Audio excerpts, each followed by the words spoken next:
గోబెల ప్రచారాలు నమ్మద్దు.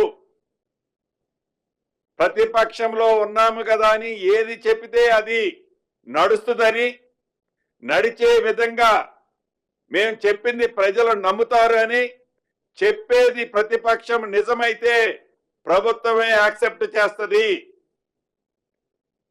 అబద్ధాలను నిజం చేయటానికి చెప్పిందే 100 సార్లు చెప్పి ప్రజలను మెబ్బ పెట్టాలని రాష్ట్ర ప్రభుత్వం రేపు దేశానికి ఆదర్శంగా ఒక రోల్ మోడల్గా ఈ సర్వే కార్యక్రమాన్ని చేపడితే దీన్ని అప్రిషియేట్ చేయాల్సింది పోయి విమర్శిస్తూ రాజకీయ లబ్ధి పొందటం కరెక్ట్ కాదని ఈ వేదిక ద్వారా ప్రతిపక్షాలకు కూడా తెలియజేస్తున్నాను. ఇంకొక విషయాన్ని ఈ వేదిక ద్వారా ప్రతిపక్షాలను అడగదలుచుకున్నాను. మీరు అధికారం